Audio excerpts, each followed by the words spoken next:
Okay. Question number 1. How do you relate between SOP, which is standard operating procedures, and jiu-jitsu training? Could you say that the basics and fundamentals are the SOPs of grappling or something like drilling your specific game well? So yeah, this is a pretty, actually an obvious question, right? Standard operating procedures, and when you're talking about those with me, yes, they exist in business. Yes, they exist in companies, the way companies handle situations. For me, I'm just going to bring it back to my roots in the military. You have standard operating procedures for things. You have standard operating procedures for many of the things that you do as a unit or as a team. You have the standard way of doing them. And what's good is you drill, and just like Hackworth just talked about this, you drill those standard operating procedures. You train. He's talking about how you train. You train this, you train this, you train that, you train the other thing, and you keep training it until he says they're going to roll out of bed and be able to react to a combat, to an ambush. That's, you react with standard operating procedures. So how do you get good at them? You train them and you drill them. Now, the same thing exists inside of grappling. Someone starts to mount you, you have a standard operating procedures to begin to escape the mount. Someone starts passing the guard, or gets past the guard, you have a standard operating procedure of the procedure that you're going to take to get out of that. You're going to get the underhook, you're going to come up to a single. If someone mounts you, you're going to immediately put your elbows in tight, maybe try and shift their weight a little bit, get their knee light. You're going to try and put them back in the half guard. So these are all little if someone starts to arm lock you, what are you going to do? You put your weight down on them. If they're trying to arm you, lock you from the guard, you're going to have standard operating procedures. Just like when you're on the battlefield, you want your team to have standard operating procedures. Definitely in grappling, you're going to have standard operating procedures as well that you're going to use. Now, the way you get there is by doing repetition. That's through drilling. But in both situations, you don't want to have people so strict in drilling that they lose the ability to think. If you have a person that all they ever do is drill in jiu-jitsu, they actually won't be able to apply it in real life when someone's trying to resist, or when the technique isn't exactly what they expected, or it's with a person that has a different body size than what you're used to dealing with. You have to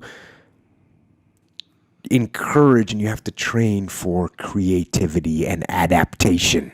Yep. Again, something that the military can sometimes overlook. Jiu-jitsu people can sometimes overlook it. You have to train for creativity and adaptation. So if you're going to drill, don't just drill the way you think it's going to be. Drill the strange variations that it could possibly be. You know what else is a good way to do this? You fight using imposed restrictions on yourself. So, hey, the only thing I'm going to submit you in is a omoplata. Mm-hmm. So even if the guillotine's wide open, I got to give that up and throw an omoplata on you. It's going to force me to be creative, right, to bring about the different position that's not so obvious. Rolling with different people, better than you, worse than you, the same as you, bigger than you, smaller than you, taller than you, shorter than you, every different variation. When you're working standard operating procedures in the field, guess what? You want to put yourselves in different positions. Mix the squad up. Mix the platoon up. Put guys in different locations. Then you want to get contacted. You know what? Contact front, contact left, contact right, contact rear. Those are the basics. Guess where you're actually going to get contacted from? You're going to get contacted from the right rear and at the same time another guy over on the left a little bit. So that's what you want to drill. You want to get that creativity working because things are not going to go as you expect them to go. So, yes, standard operating procedures are important in anything that you do in a business. But in a business, like you have again, we've been talking about sales today. You have a standard thing that customers are going to say when they call you.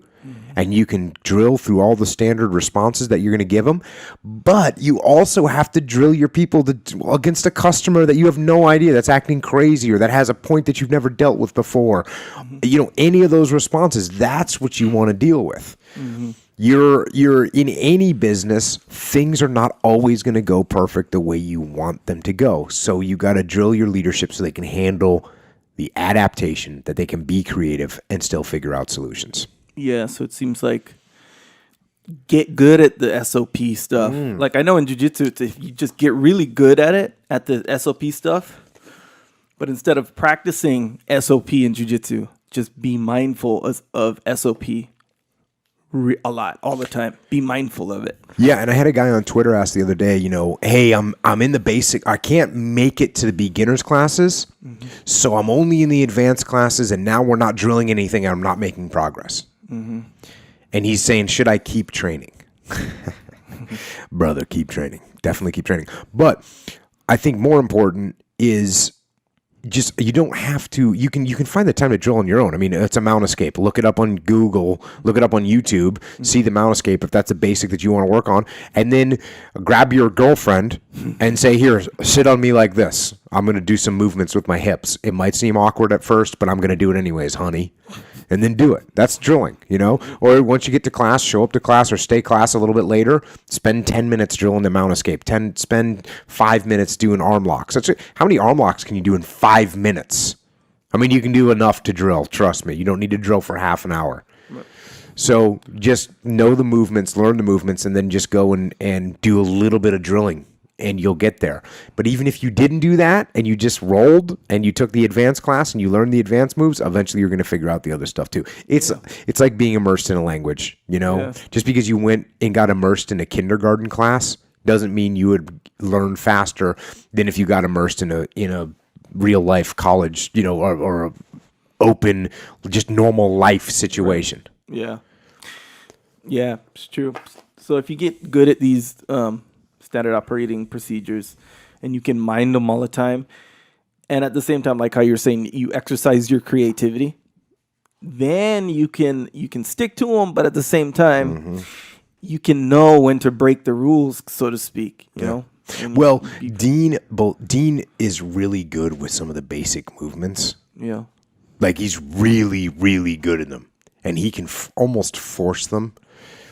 Whereas Jeffy Glover, he's really good at the basics too, but he's more, in my mind, he's more apt to do something creative.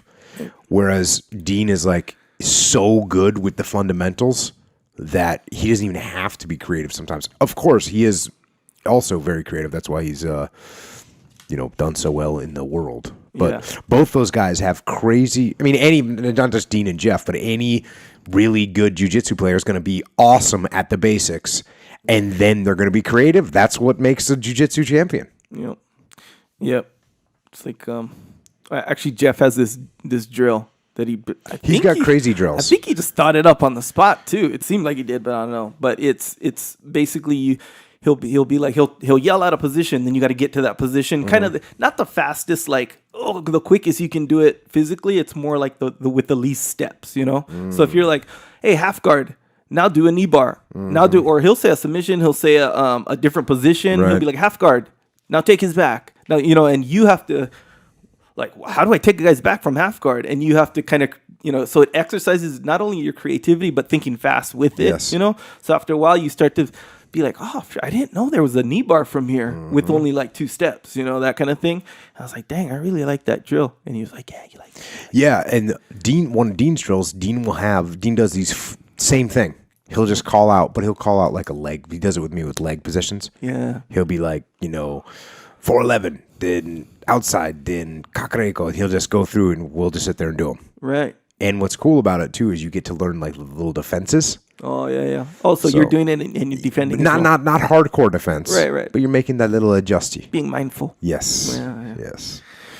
Yeah. So yes, SOPs, learn them, drill, but be creative. Yeah. Oh, yeah, man. It seems like that's a 100% translation right there. Like, that kind of like when it is in doubt, 100%. Go to the SOP. When in doubt, you're in someone's garden. He's all wild. It's like, go to SOP. Mind your base. Mind your posture. Mind your elbows or whatever. There's like all these things that are when in doubt, you do. It is a 100% translation. Yeah. It's 100%. Yeah, that's crazy.